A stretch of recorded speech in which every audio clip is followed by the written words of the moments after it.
Hello, everyone, and welcome to today's webinar. My name is Alexandra Alegría, and I will be your host today.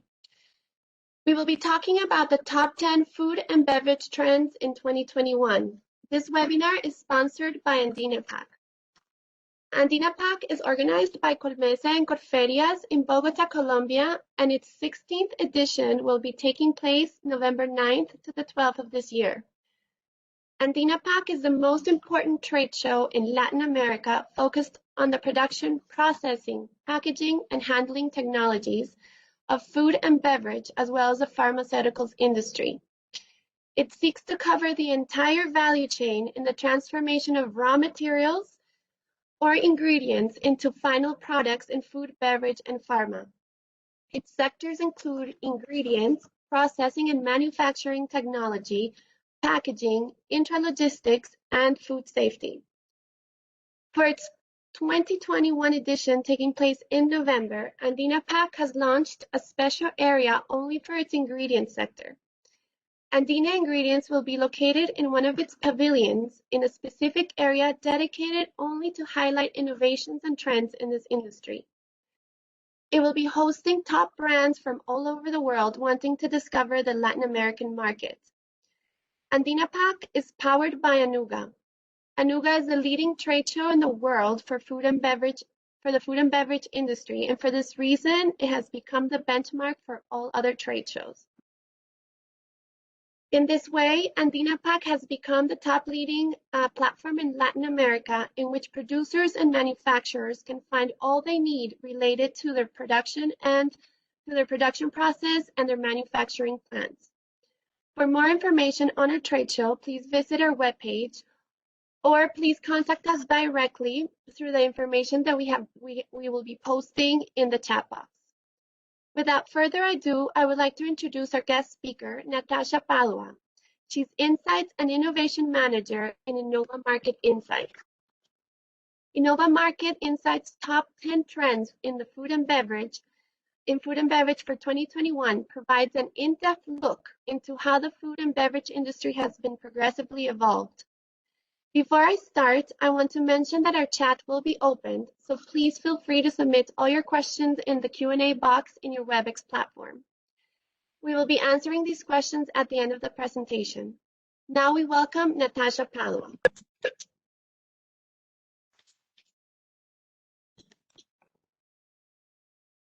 Hello, very nice to meet you. Hope my sound is high enough.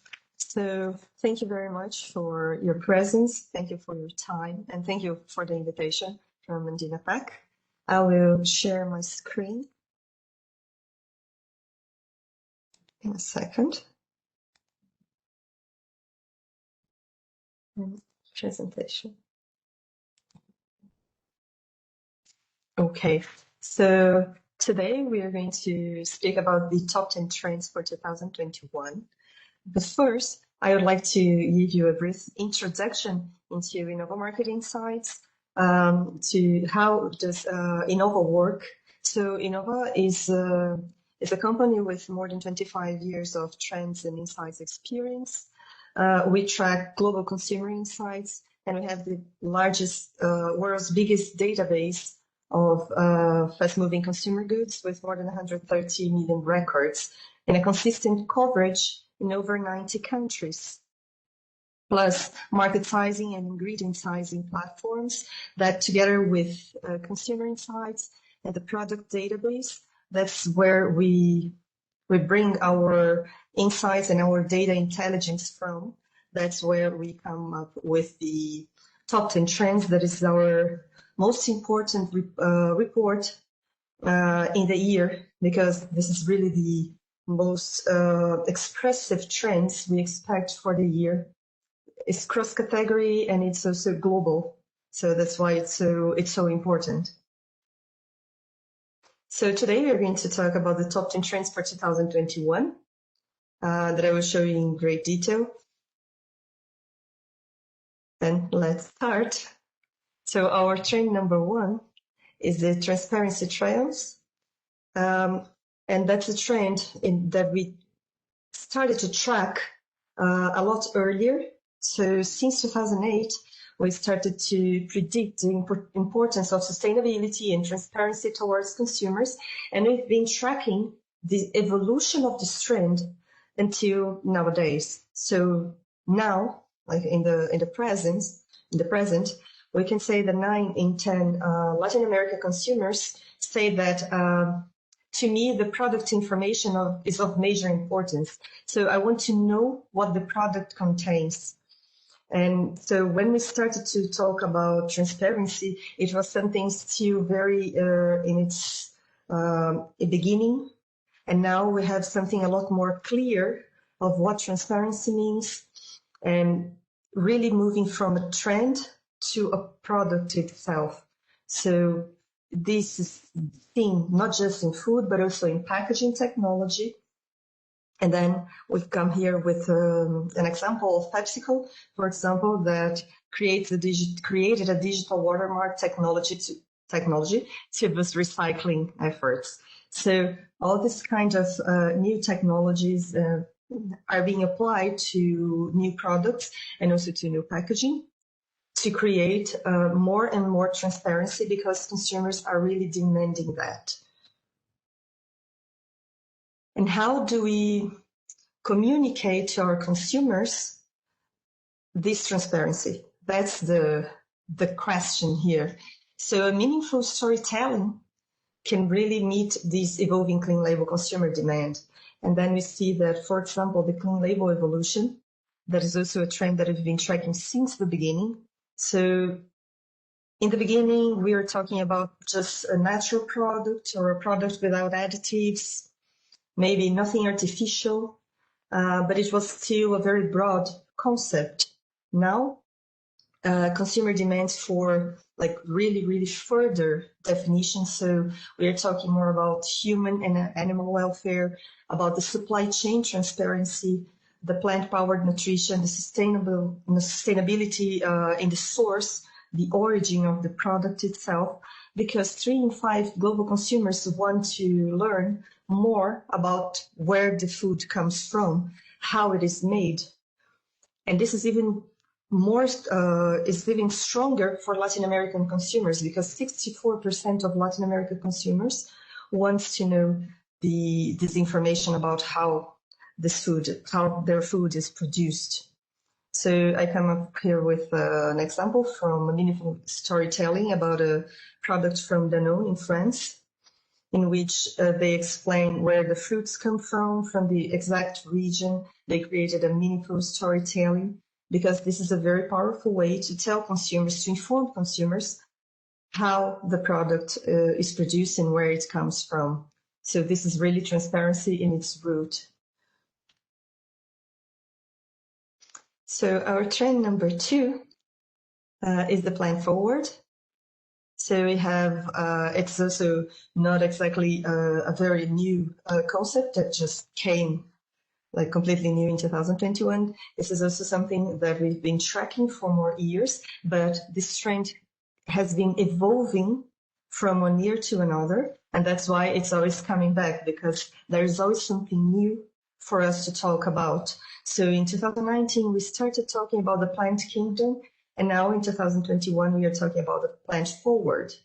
And what is the difference? I think that's the biggest question here. What is the difference? So the plant-based innovation continues to diversify. So in the beginning, we were talking about just the emergence of plant-based products. Now we are really talking about diversifying the source. So it's not something just for meat and dairy alternatives, but this is now a complete concept that is applied in all categories. So you see an ice cream that is plant-based, you see an egg alternative that is plant-based, you see soft drinks that are plant-based, you see snacks plant-based. So this is something that can be applied to pretty much all categories, even a chocolate, for example, or a gummy product from confectionery. They're all available in plant-based versions. And that's the largest difference that you see from the past to now and to the future. And it's also a global phenomenon. with regional differences. So, of course, the product that we see in China, for example, it's very tailored to their culture, with the seasonings they want, with the flavor they look for, that is completely different to the kind of product that we find in Latin America, that is a lot more tailored to the Latin culture. So that's also another huge difference from how this trend has evolved from the past to now times. And then we also expect for the future, because not just talking about past and present, but also about the future. We see the in our watch list something still a niche, but a fast-growing niche. That is the cultured meat. So this also points to further development in the future. So here there's an example about the new meat cultivation from Aleph Farm. That is the Stake in Space. That is a program to cultivate meat, cultured meat in the space. And then we see a lot of initiatives like that are popping up in the world with cultured meat, and that's something that we have to watch further for the future as well. So our trend number 3 is the tailor to fit, and it talks about personalized nutrition that is in the spotlight. And so what consumers are demanding now is not just one product that fits all, but instead it's quite the opposite. They want something that fits their own lifestyle, their own beliefs, their needs. So every person has its own lifestyle, has its own routine, and they don't want one product that fits all. So this is true for 64% of global consumers, and this is even stronger for Latin American consumers, because 72% of Latin consumers have found more ways to tailor the products they buy to their own individual style, beliefs, and needs. So we also brought an example from Latin America. There is one egg, a special egg for you. So it's a complete line of different kinds of eggs. So a single product that fits so many different lifestyles, from the athlete to the family to kids. And this is one example of how we can actually tailor products for different consumer profiles, instead of trying to sell the very same product to all consumers. They want to feel unique. That's the point of this trend here. So these lifestyle-specific nutrition are gaining traction in the world. And in Latin America, how would you prefer to have your nutritional experience personalized? And it's based on their lifestyle. It's the top option. That's why it's in orange. And of course, they also want based on nutritional needs and based on body composition, but based in lifestyle is something really, really strong for this consumer. And then we will see how many different diets we have. So a person that follows a plant-based diet, of course, wants a different product than the one that follows a keto diet, for example, for instance. And of course, there's the athlete, there's the family with kids, elderly couples, for example, or the young couple. So you have different profiles of consumer, and all these profiles of consumer need a different approach, a different kind of product that fit their routine. And here, an example of a plant-based personalization for stress relief. So it's some snack bars that you can select in a mobile app, and then you can tailor and select the ingredients you want to have there, the flavors, and etc. So this is one very interesting example of something that we can also think about for the Latin culture as well.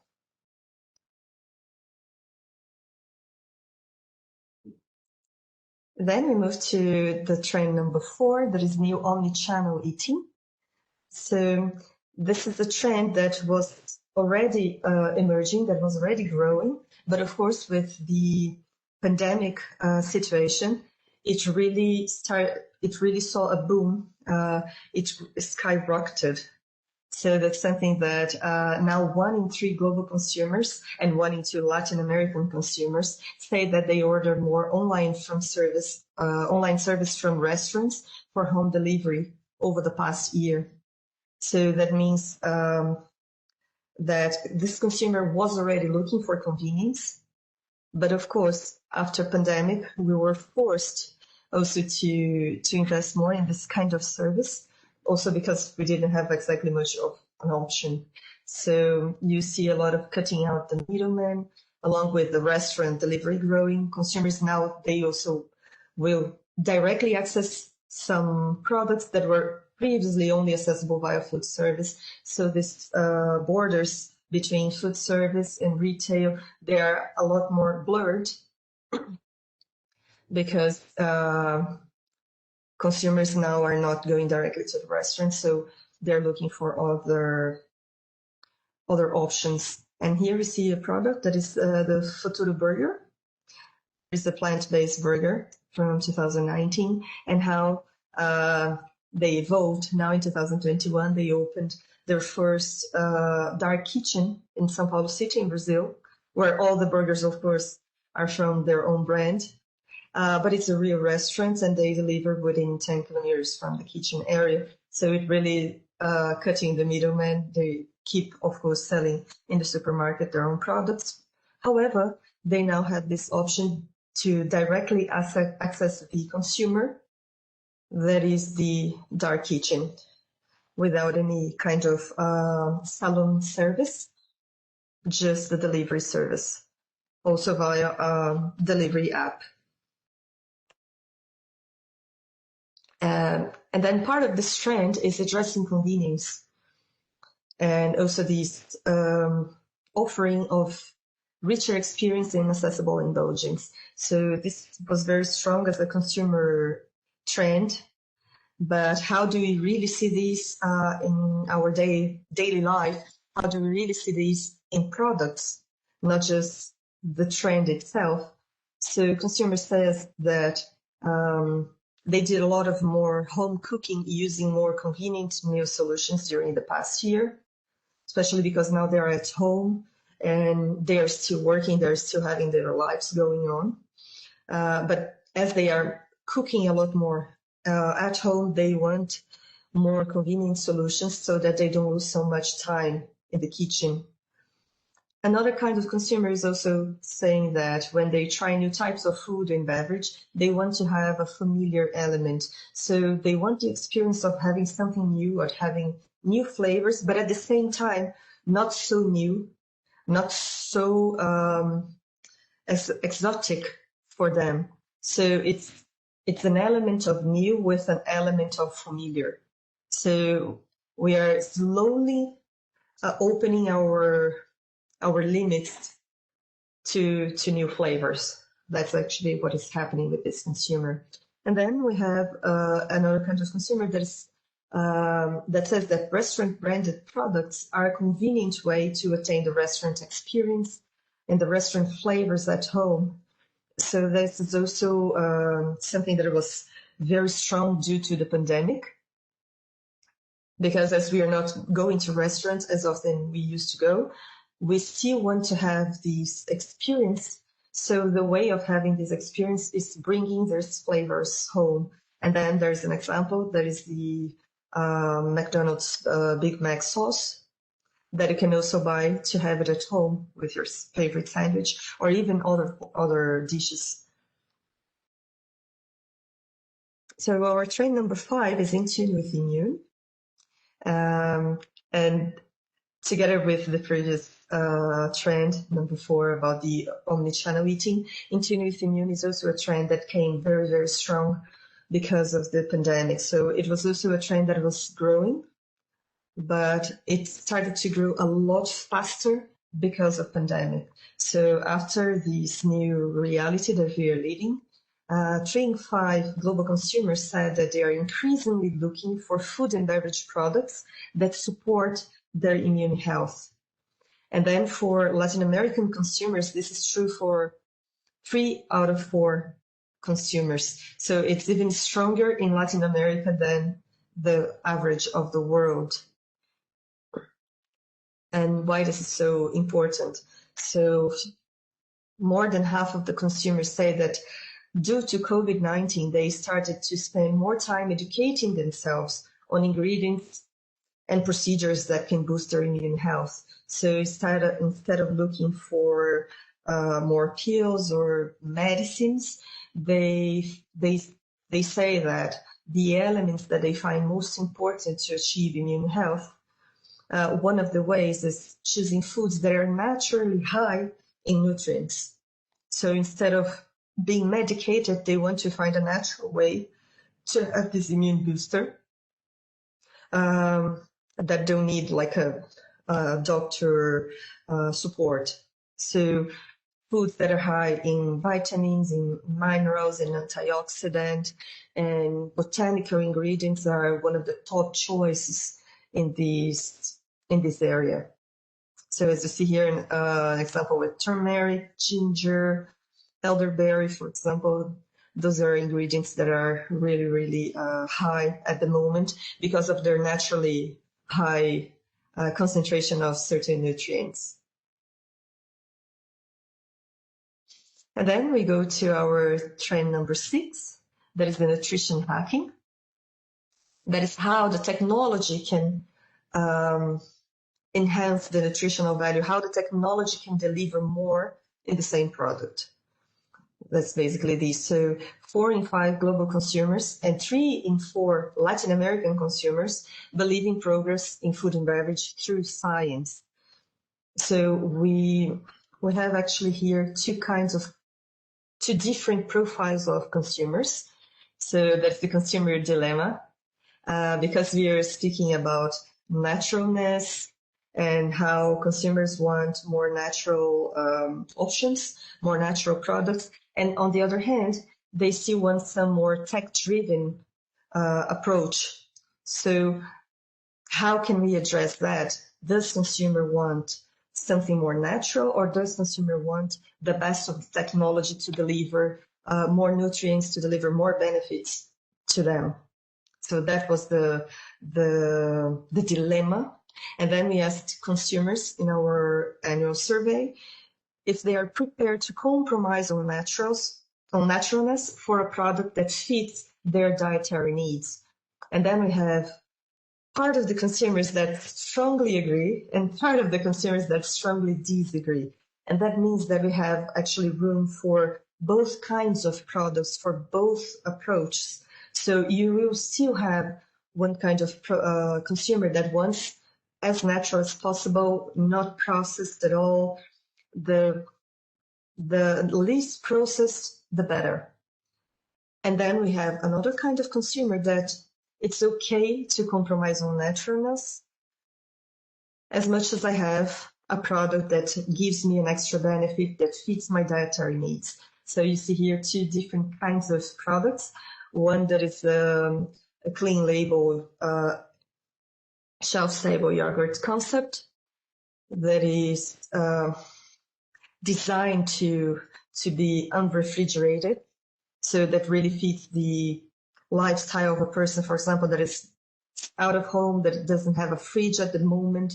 It's a much more resistant product. And then on the other hand, we have adaptogenic alcohol-free beer, for example, that is just a beer with myco-adaptogens that is relying on natural ingredients to bring the benefit without actually a very technological processing. So you have 2 different kinds of consumers, and we can, of course, address both of them with different concepts of products. So now you're going to change a little bit the focus of the trend. So our trend number 7 talks about mood.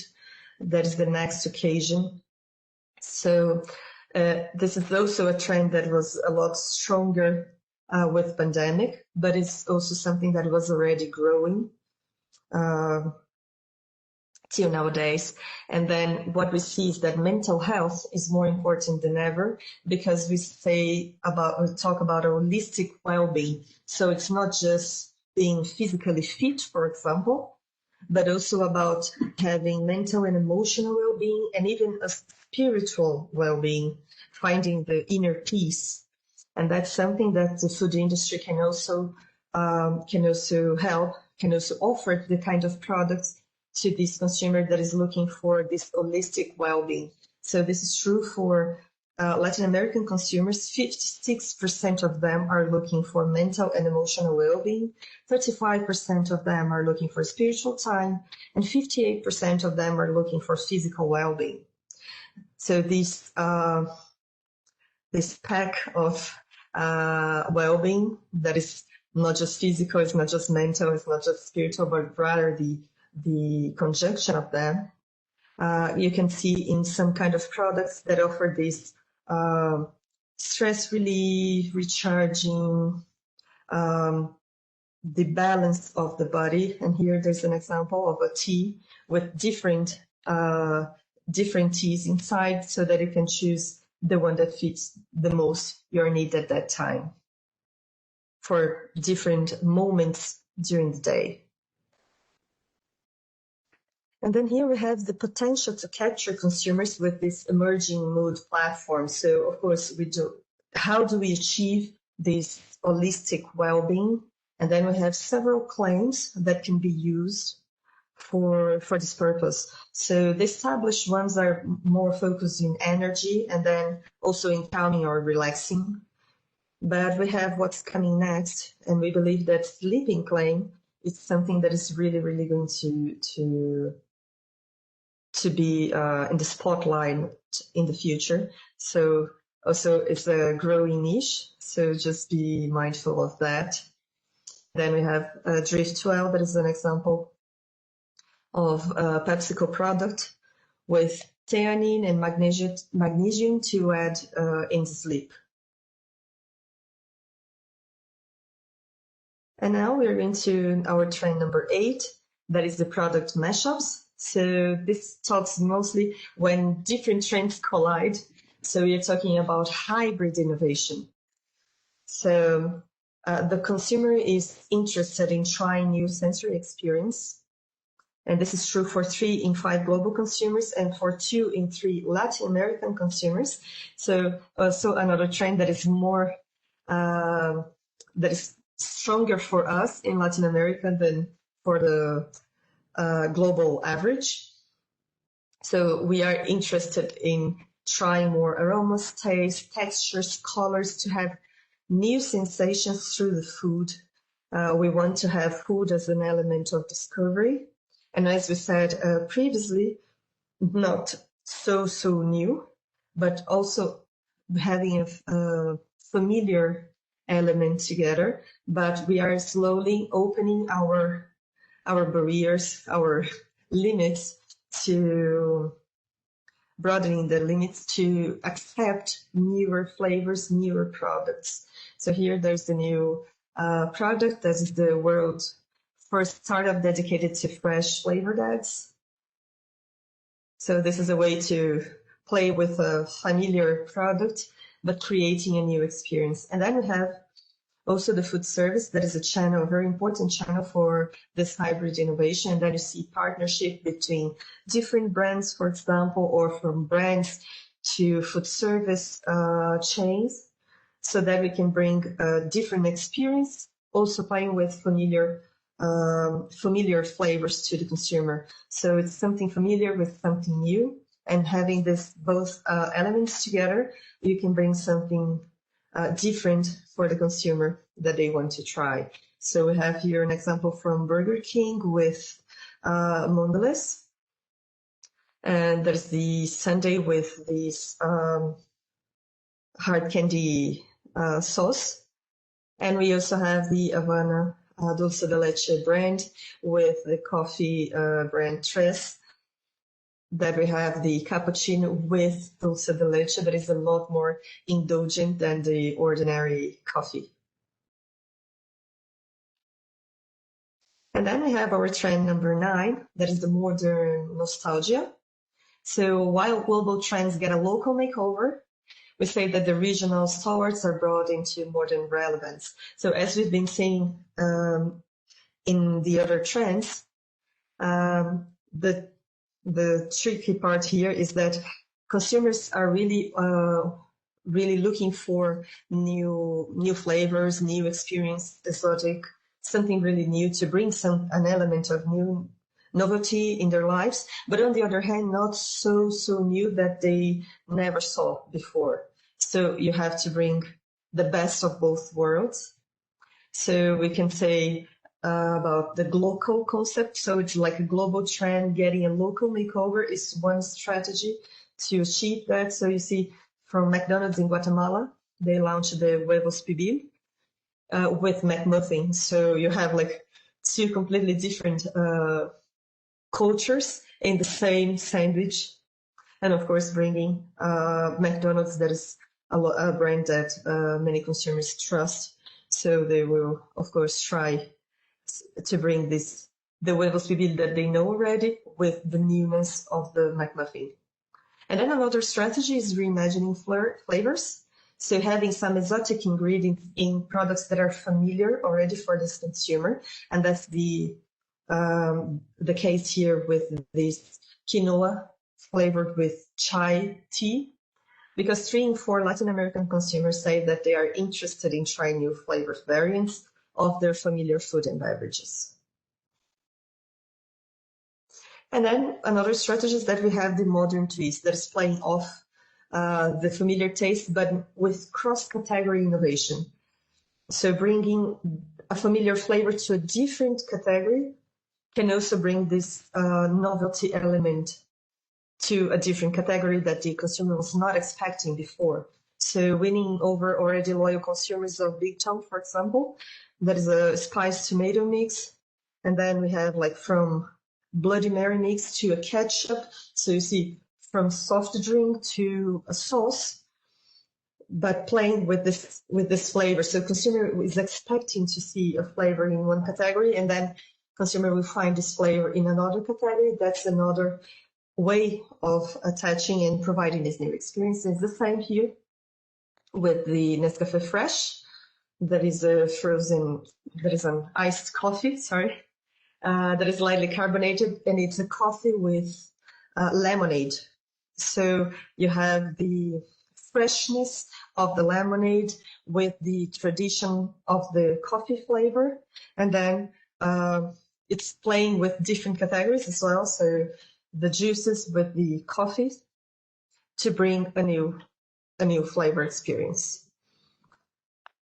And then finally, we come to our trend number 10, that is the age of the influencer.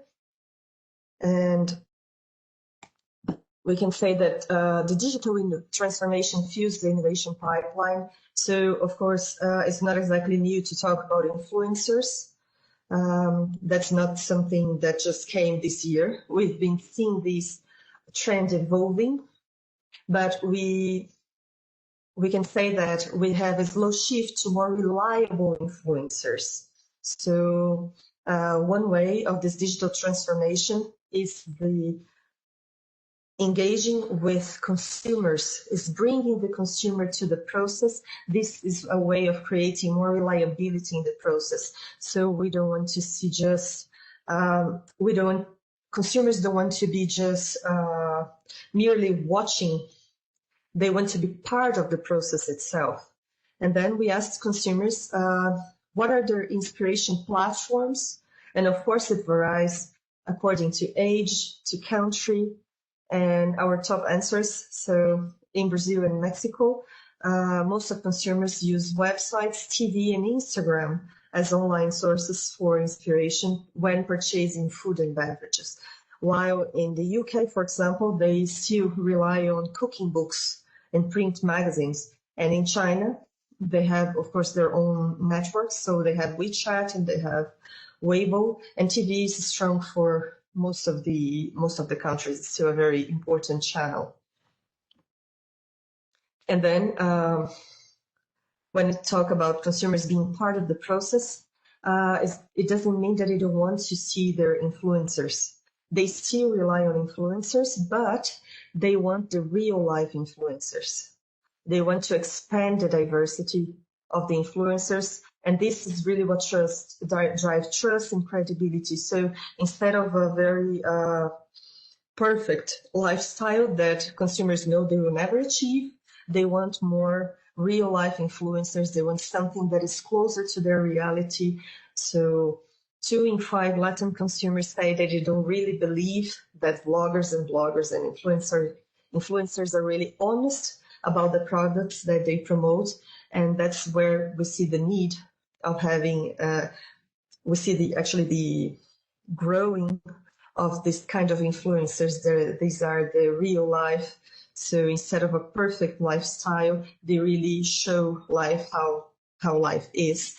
And then if this kind of influencers consume a certain kind of products, then it's something like closer to our consumer reality. And then he feels more compelled to consume too. And then we have other initiatives. For example, the True Bar is one of these that is a box with products, and all the products come from female-led companies. So it's also a way to uplift and prioritize women.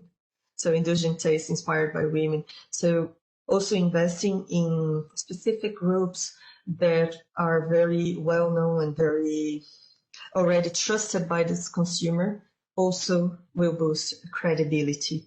So influencers will continue to influence our lives, talking as a consumer, but we definitely as industry need to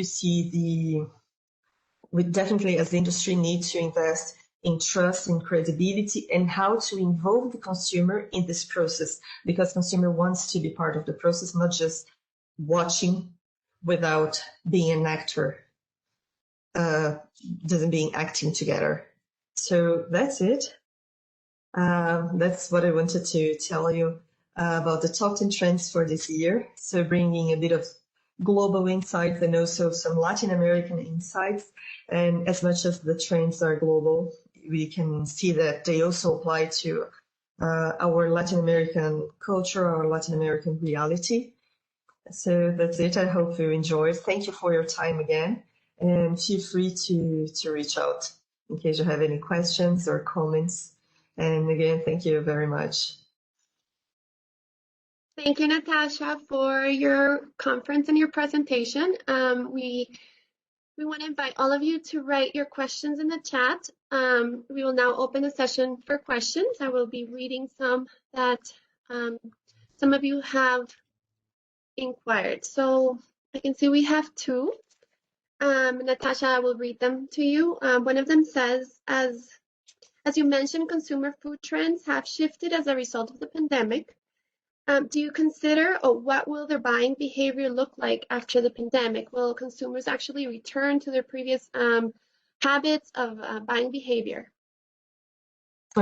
Yeah, we are currently working on this post-pandemic or reopening market situation. So very soon for the next reports, we will have more answers about that.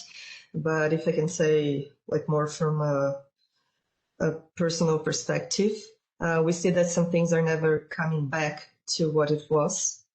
So while of course consumers still want to have back their restaurant experience, for example, they are still, and this we can see from the countries that are already reopening their economy, they are still with some restrictions. So we are in a slow transition.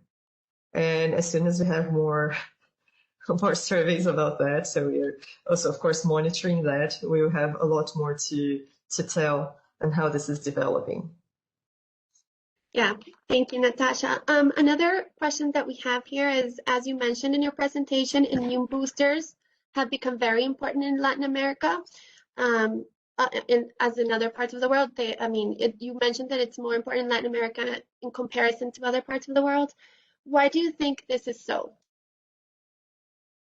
In Latin America, it's more difficult to actually monitor, for example, these immunity claim, because in some countries it's just not allowed to use the claim because of like regulatory reasons.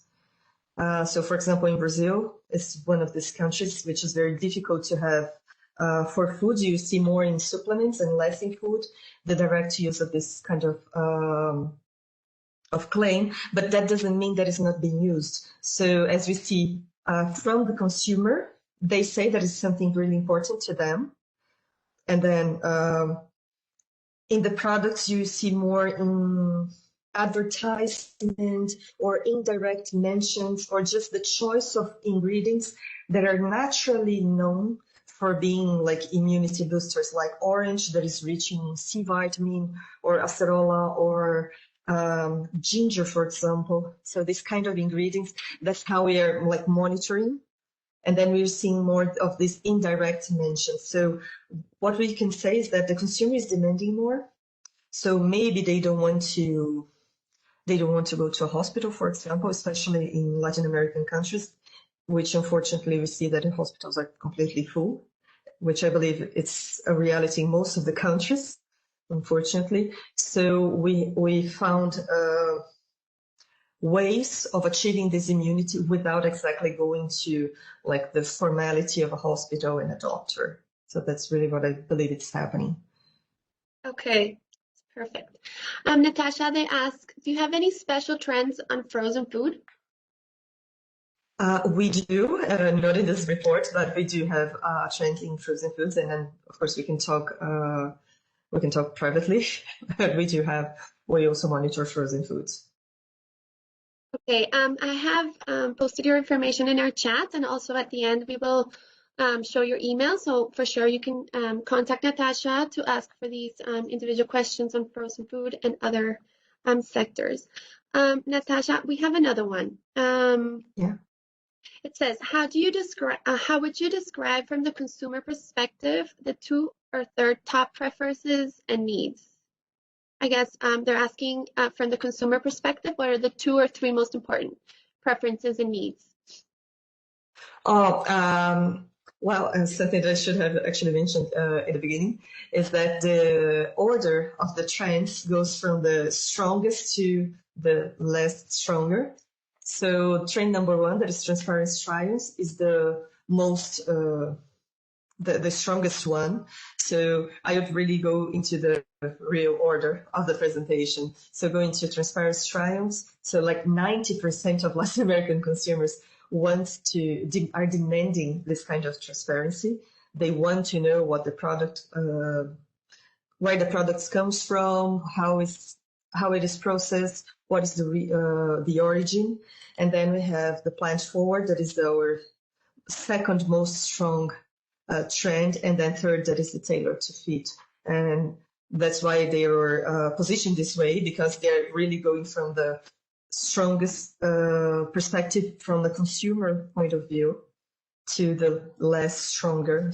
So when you go to like trend number 10, for example, that is the age of the influencer, of course, is not as strong as the transparency trend.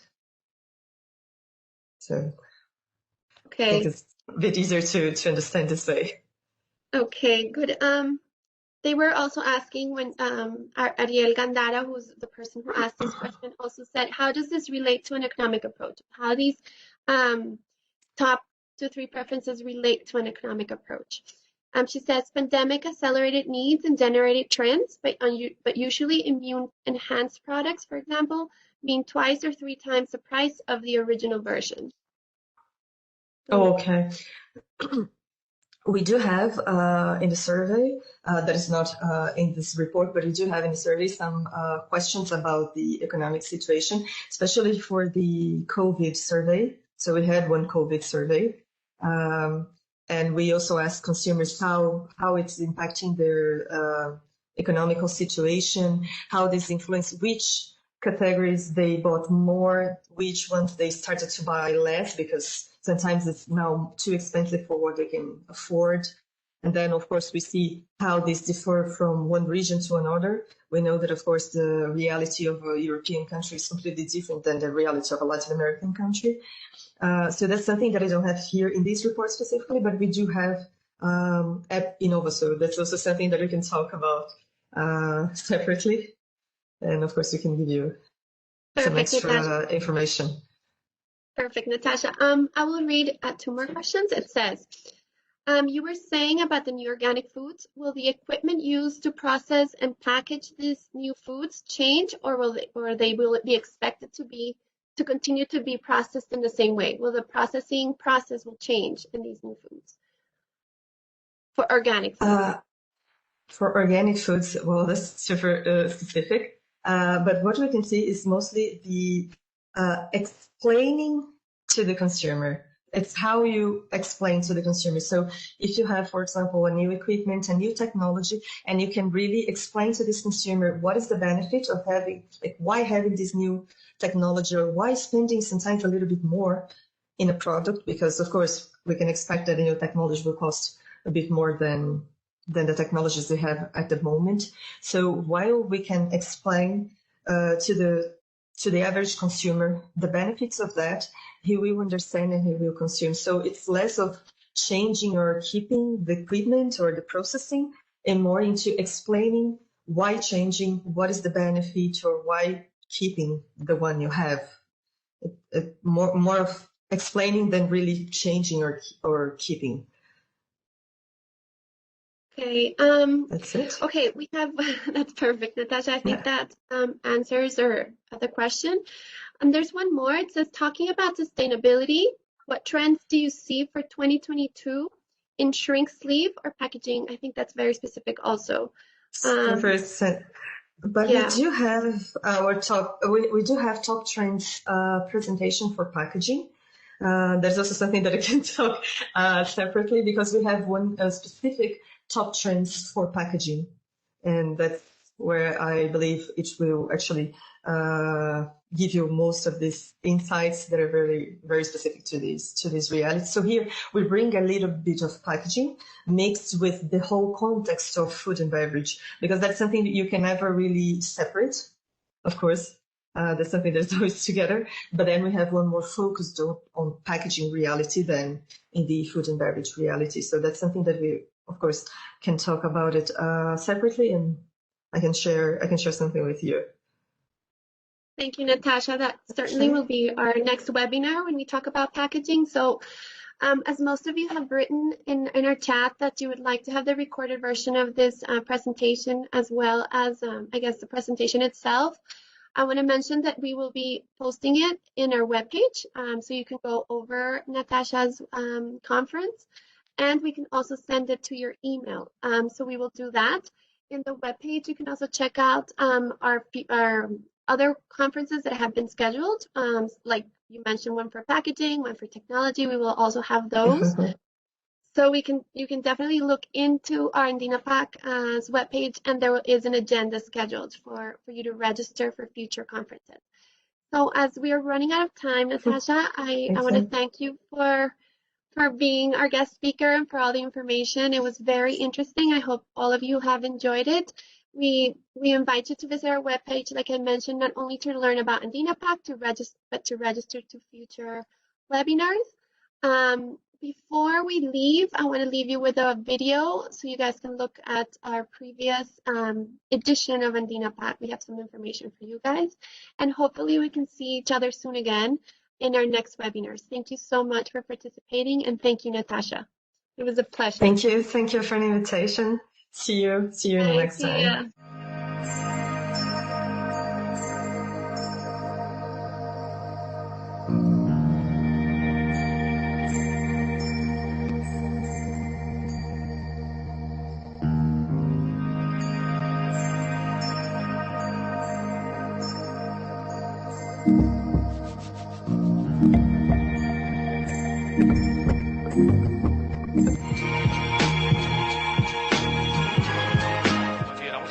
Es la feria más importante en términos de empaques de América Latina, tanto los productores de alimentos como las soluciones en los empaques. IndinaPAC para mí lo reúne todo.